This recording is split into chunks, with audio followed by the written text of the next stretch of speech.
pelajar, welcome back to my channel.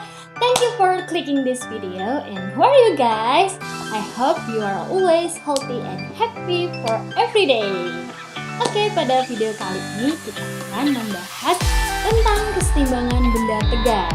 Nah, kemarin kita sudah ada video tentang garpu melayang ya. Itu adalah salah satu fenomena yang bisa menjelaskan tentang kesetimbangan benda tegar. Nah, sebelum kita lanjutkan ke materinya, materi konsep dan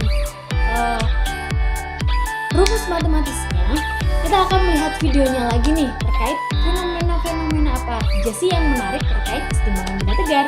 Simak videonya.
Nah, gimana videonya? Menarik bukan? Ternyata banyak fenomena kesetimbangan benda tegar di kehidupan kita sehari-hari. Dan juga kesetimbangan benda tegar itu bisa menjadi sebuah karya seni. Nah, untuk selanjutnya kita akan lanjut ke pembahasan terkait konsep kesetimbangan benda tegar dan juga matematisnya. Pada materi kesetimbangan benda tegar, akan ada beberapa submateri di dalamnya.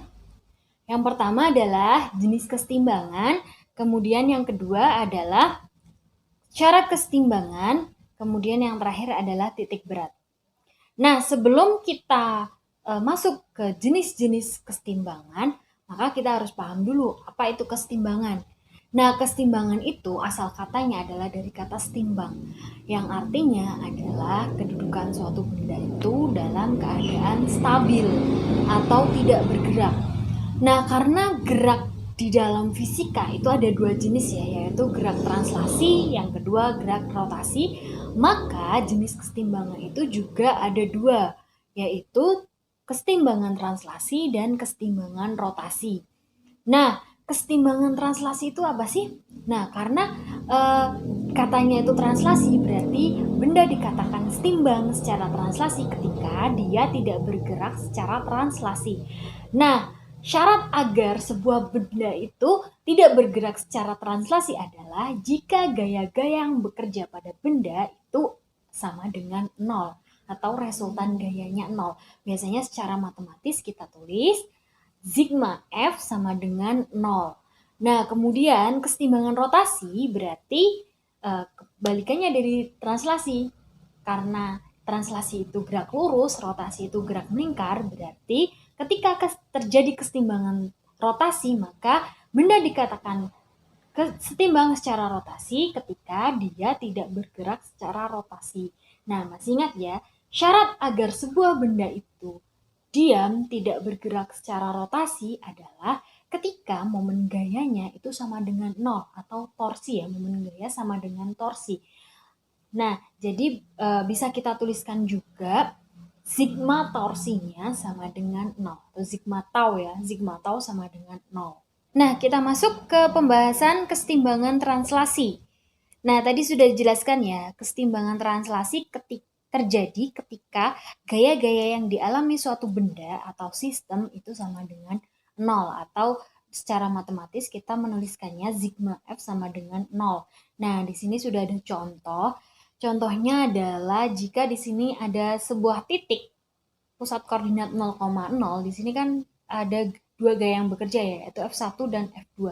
Nah, titik di pusat koordinatnya ini akan setimbang atau dia mengalami kesetimbangan translasi jika F1 dan F2 itu besarnya sama. Itu ya. Di sini kan arahnya berbeda. Nah, jadi syarat agar si titik atau pusat translasi ini sama dengan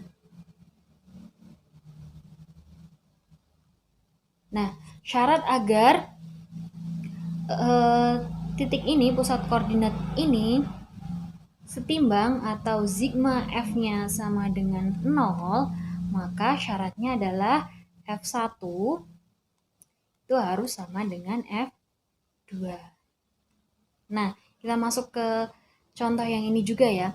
Nah, di sini juga, kalau di sini tadi gampang ya kelihatannya karena jelas ada dua gaya ke kanan dan ke kiri. Otomatis titik di tengah ini hasilnya akan 0 gayanya jika keduanya itu besarnya sama. Nah, gimana kalau misalkan ada banyak gaya?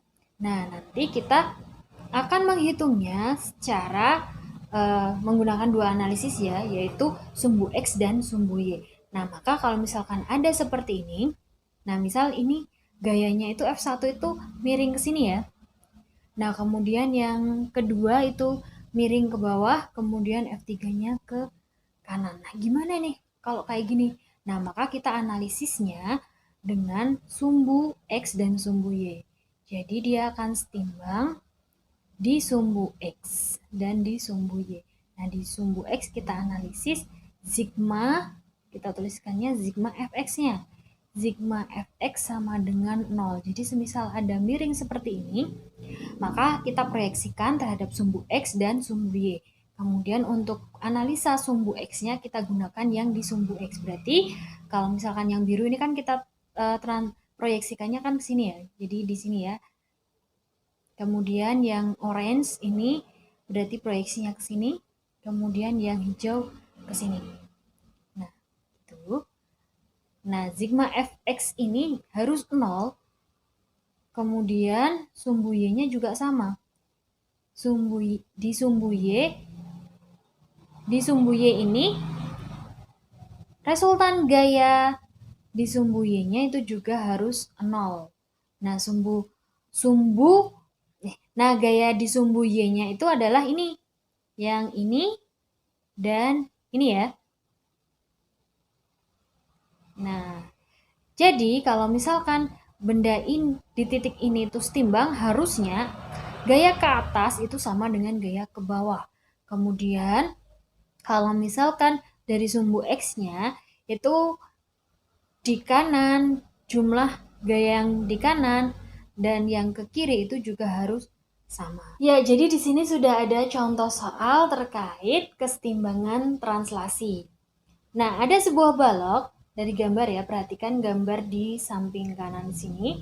Ada sebuah balok dengan berat 50 Newton digantungkan pada seutas tali di titik O.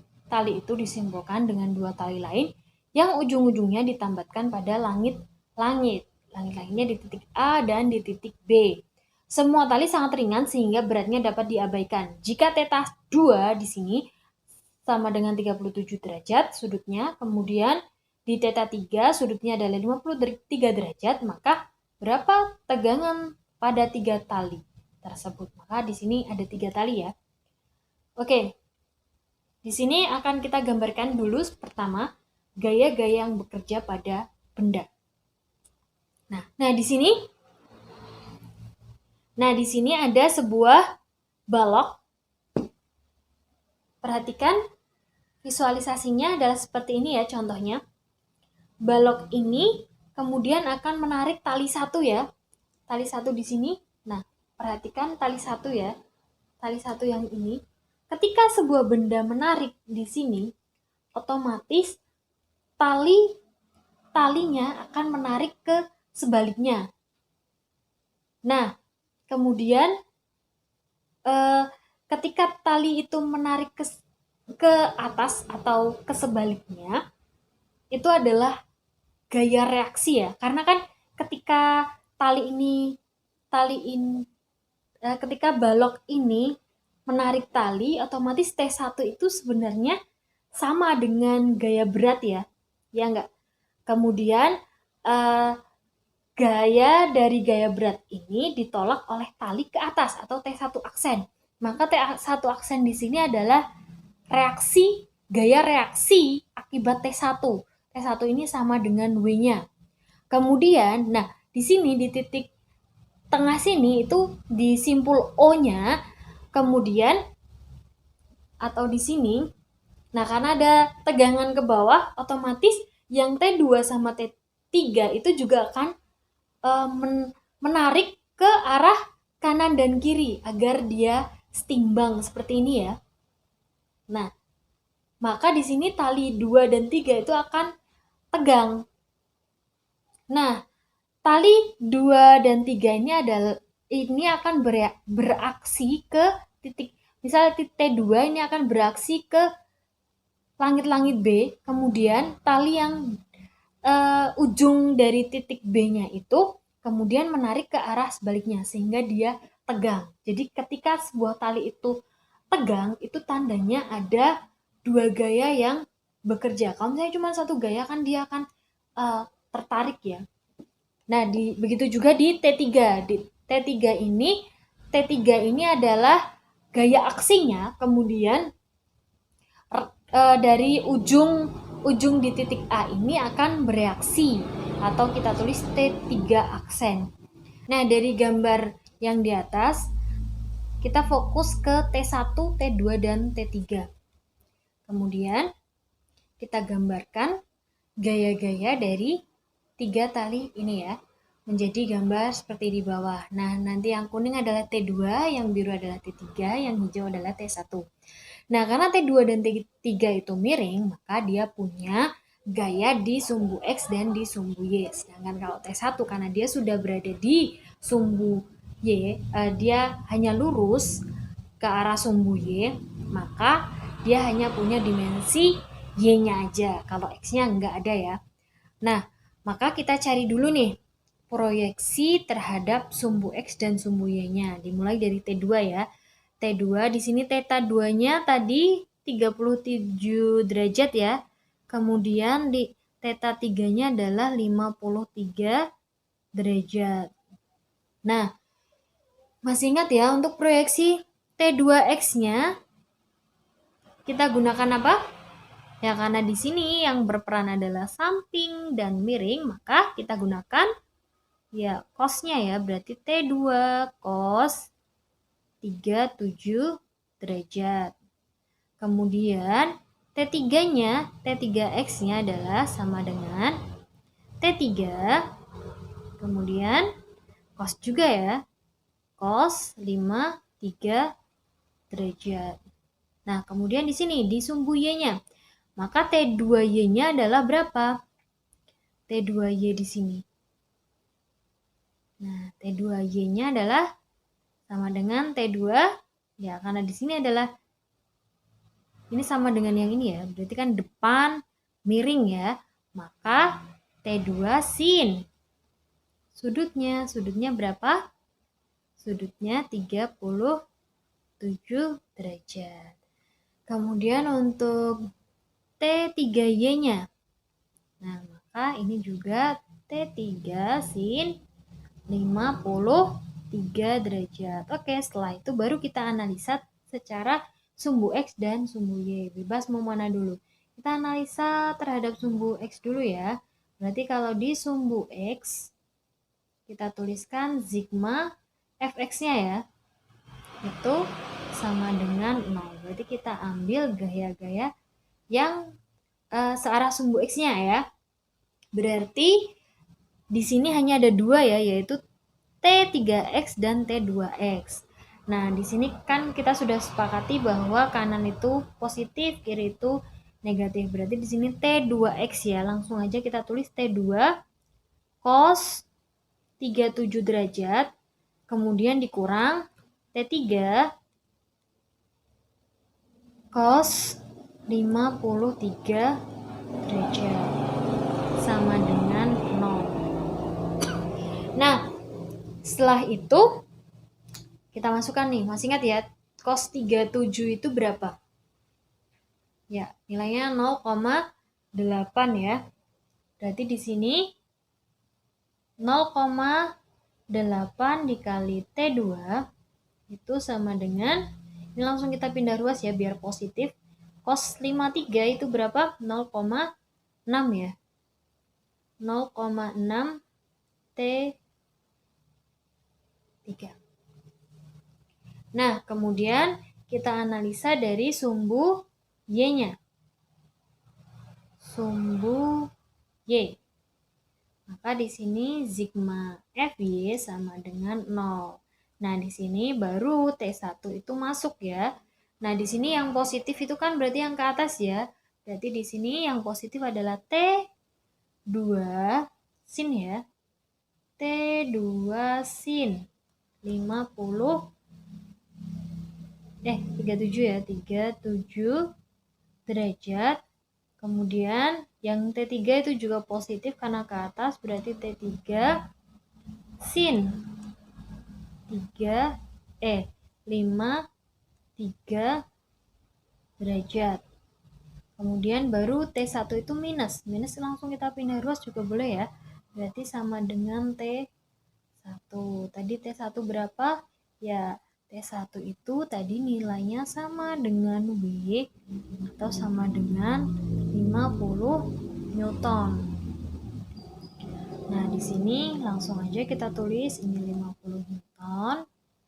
Kemudian tadi berarti sin 37 adalah ya 0,6 ya.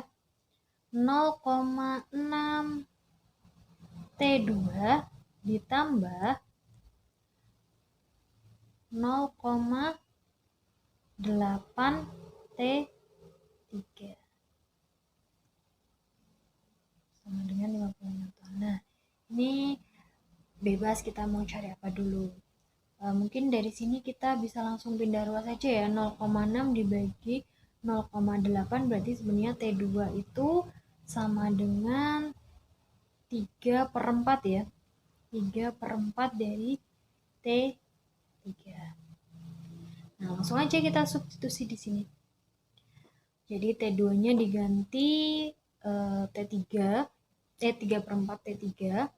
Maka di sini 0,6 dikali 3/4 T2 ditambah, kemudian langsung kita coret 0,6 dan 4 ya, bisa dibagi 2. 4 dibagi 2, 0,6 dibagi 2, 0,3. Berarti di sini 0,3 dikali 3 dibagi 2. Berarti 0,45. Nah, karena ini sama-sama T3, berarti langsung kita jumlahkan aja. Berarti 0,45 ditambah 0,8 T3 sama dengan 50 Newton. Berarti berapa T3-nya? Ya, berarti T3-nya sama dengan 50 Newton dikurang dibagi 1,25. Berapa hasilnya? Ya, betul, 40 Newton. Betul ya? Kemudian setelah itu baru kita hitung T2-nya dan T3-nya. Oke, silahkan dihitung. Berarti T2-nya tadi udah ya, berarti tinggal T1 kan udah ya, berarti tinggal T2.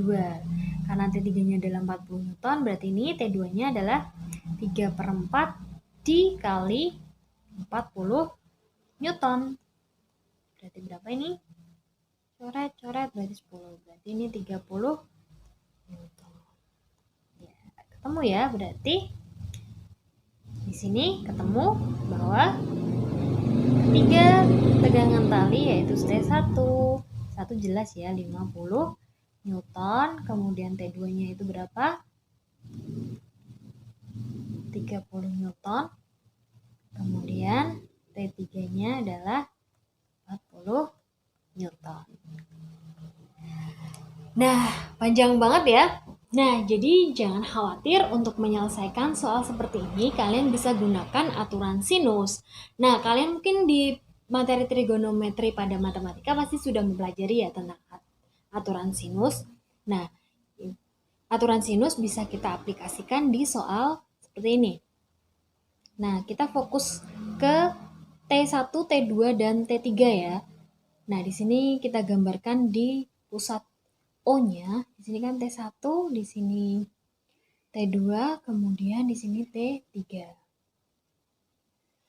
Kemudian tadi di titik A ini sudutnya adalah 53 derajat, sedangkan di titik B adalah 37 derajat.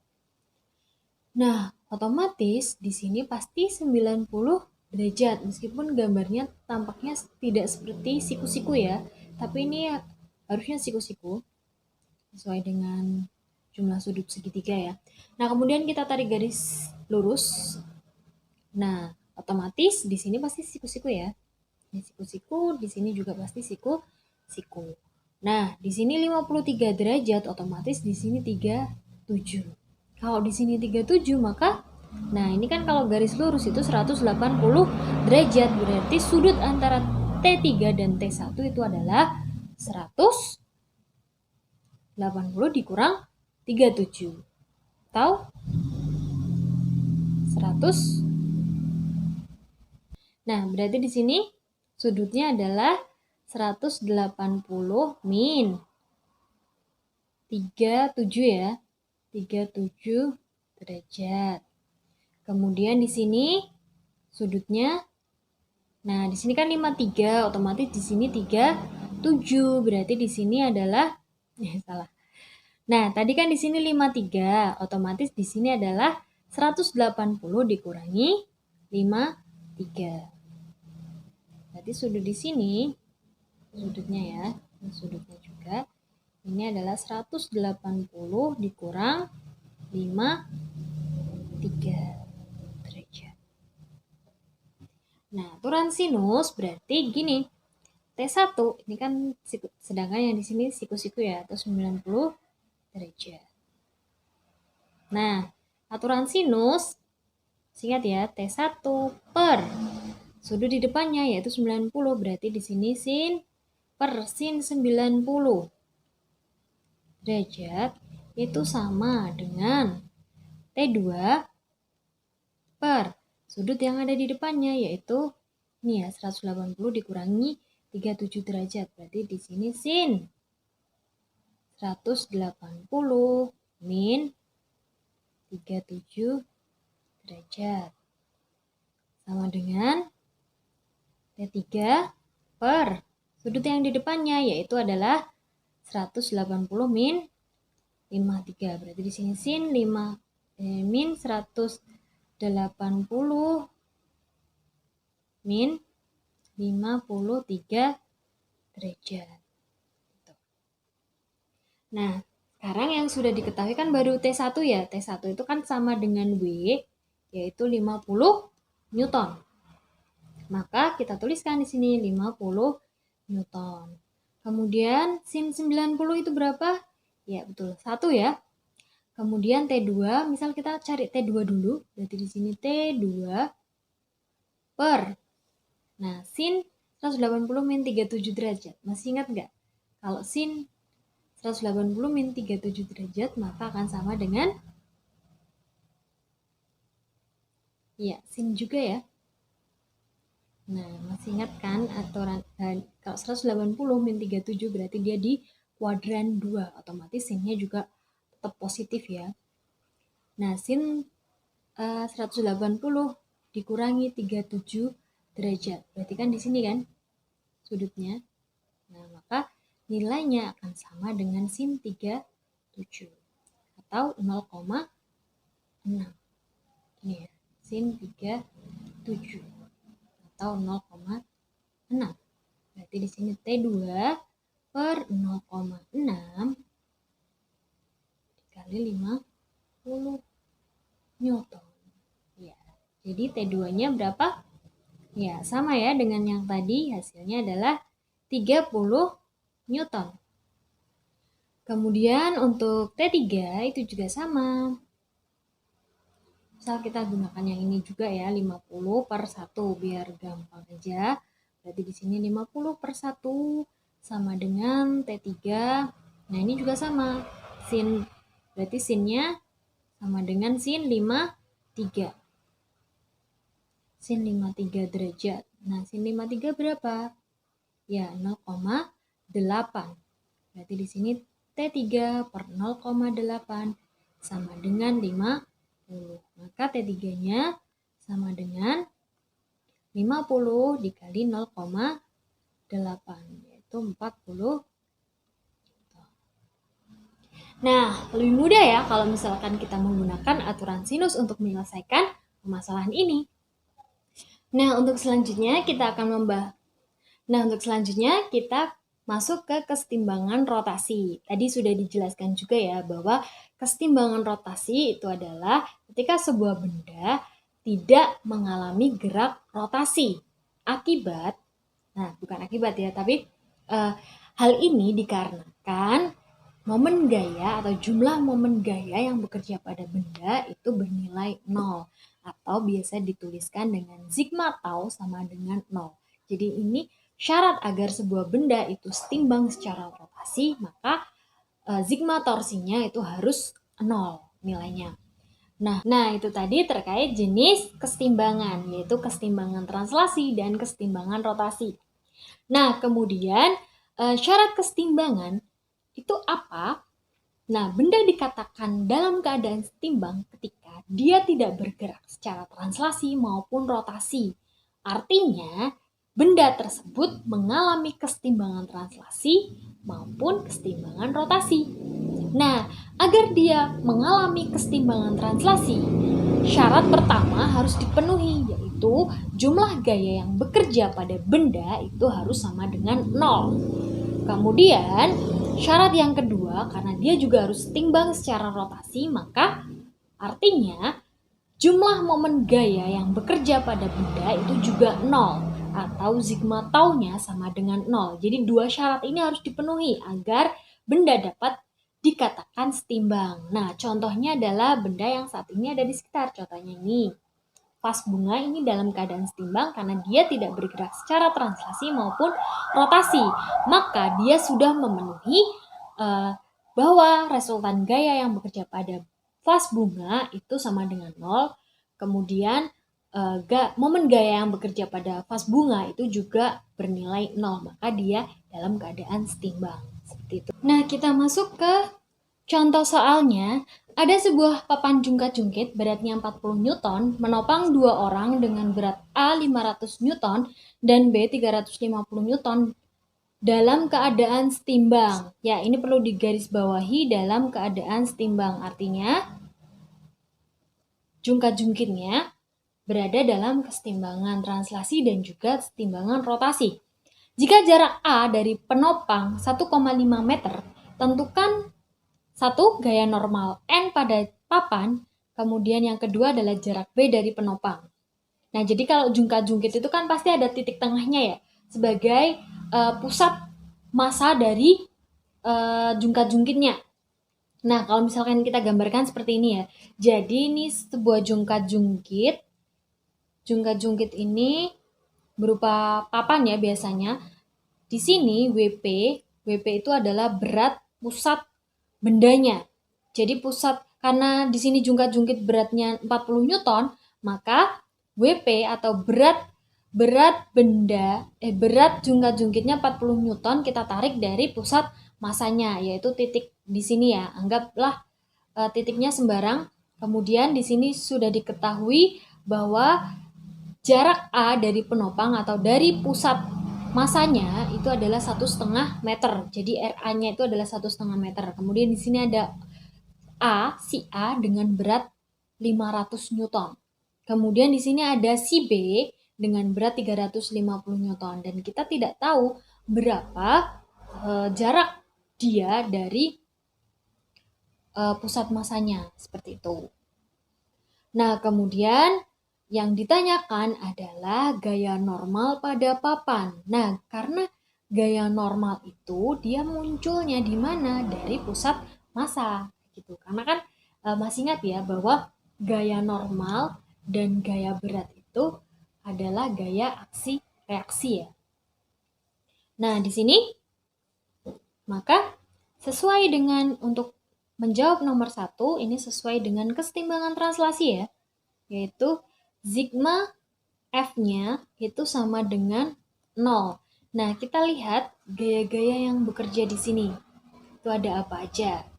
Nah, kita tuliskan dulu aja ya, berarti yang diketahui adalah yang pertama adalah WA 500 Newton, kemudian WP-nya adalah 40 Newton, kemudian WB-nya adalah 350 Newton, kemudian RA 1,5 meter, RB-nya belum tahu ya. RB-nya belum tahu, berarti gini aja. Nah, kemudian N-nya juga kita belum tahu. Nah, kita lihat hanya berdasarkan gaya-gayanya saja. Masih ingat ya, kalau misalkan gaya ke atas dia positif, kalau gayanya ke bawah dia negatif, bernilai negatif.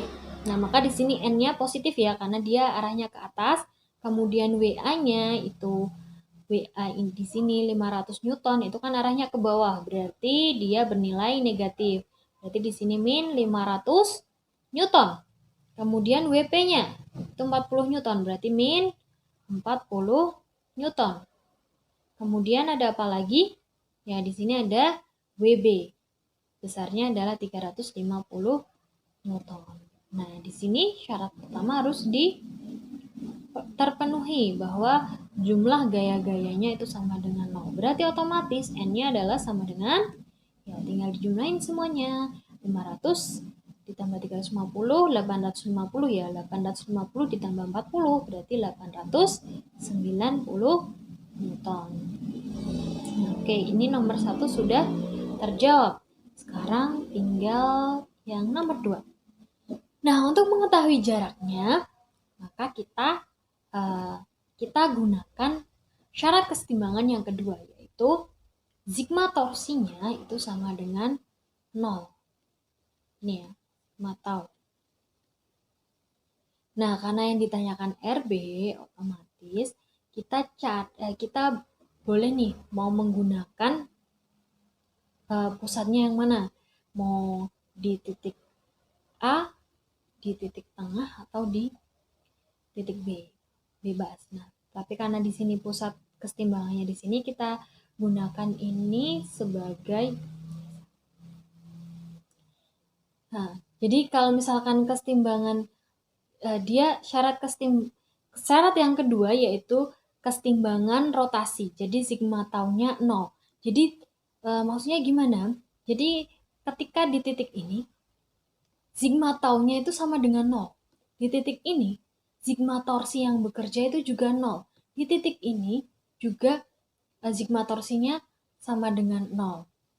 Nah, jadi ketika mau menghitung RB, kita boleh menggunakan acuan dari titik mana aja sebagai pusat rotasinya gitu. Nah, di sini kalau misalkan yang paling mudah mungkin kita gunakan pusat masanya sebagai pusat rotasi ya.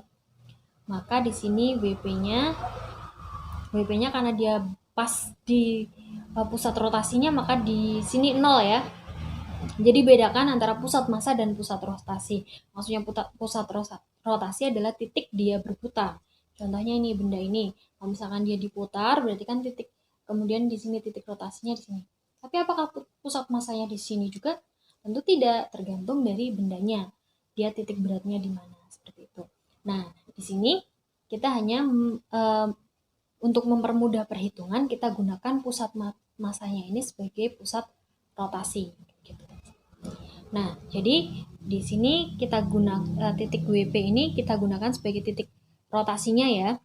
Maka torsi masih ingat ya, gaya dikali L-nya ya, L-nya. Nah, otomatis L di sini adalah RA. Berarti di sini WA dikali RA. Kemudian, nah, sesuai kesepakatan, nah nanti terserah kalian mau memilih yang mana, yang searah positif atau kebalikannya yang berlawanan yang positif. Nah, kalau kakak menggunakan yang searah sebagai positif, yang berlawanan yang negatif. Jadi di sini otomatis yang A, yang WA ini positif atau negatif? Ya, karena arahnya berlawanan jarum jam, berarti di sini dia negatif. Kemudian untuk WP di sini karena dia berada di pusat rotasi, di titik rotasinya, maka sama dengan 0 ya. Jadi kita tuliskan tadi di sini pusat rotasinya di sigma tau di titik P ya. Kemudian di titik B berarti ditambah ya, karena dia gaya ini menyebabkan benda berotasinya searah jarum jam. Maka di sini positif. Positif WB dikali RB. Gitu. Sama dengan 0. Nah, WA-nya berapa? 500 Newton. Kemudian RA-nya berapa? RA-nya 1,5 meter. Tambah WB-nya adalah 350 meter dikali RB sama dengan 0.